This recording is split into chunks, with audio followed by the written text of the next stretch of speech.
Have you ever stopped to wonder why it's almost impossible to leave a shopping mall without buying something?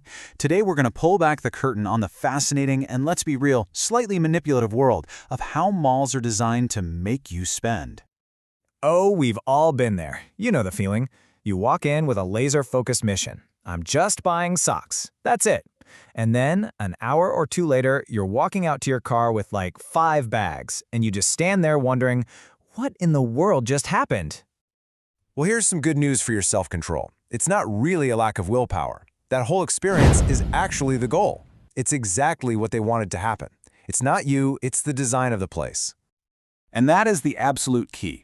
You have to think of malls as these self-contained little worlds. Every single detail, from the music playing over the speakers to the layout of the food court, is part of a deliberate psychological strategy to keep you inside and get you to let your guard down. So, let's break down the actual tactics they use.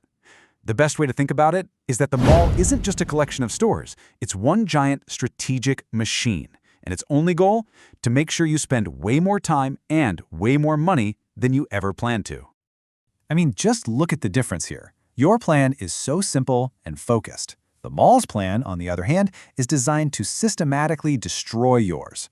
You want to get in and get out. They want you to wander around and get lost. You have a budget? They want you to discover a dozen things you suddenly can't live without.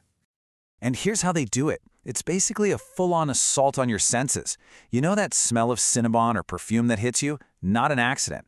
That upbeat pop music is specifically chosen to boost your mood and your energy, and all the bright colors and the perfect lighting make everything look shiny, new, and irresistible. It creates this exciting, almost fantasy-like vibe where you just stop thinking so logically.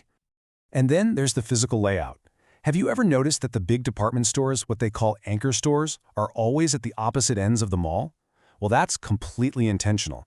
It forces you to walk the entire length of the building, past literally hundreds of smaller stores and temptations. Every single step is another chance for you to make an impulse buy. So we've looked at the mall's playbook. We see the tricks. But why are they so ridiculously effective? Well, for that, we have to look inside our own brains and understand the psychological triggers these tactics are pulling. We've all joked about needing some retail therapy, right? But it's a real thing. The simple act of buying something can trigger your brain to release dopamine. That's the chemical that makes you feel pleasure and reward. So, in a way, malls are basically giant dopamine casinos offering little hits of happiness with every single purchase. Then you've got FOMO, the fear of missing out. You see a sign that screams limited time offer or sale ends today, and it creates this intense sense of urgency. It taps into a primal part of our brain that hates losing an opportunity, and it makes us just want to buy it now before it's gone, without really thinking it through. And of course, we are social animals. We have this deep, deep need to fit in with the group.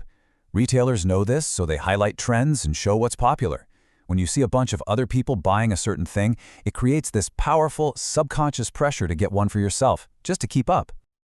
Okay, you've made it. You navigated the sensory jungle, you resisted the psychological mind games, you've got your one item and you're heading for the exit.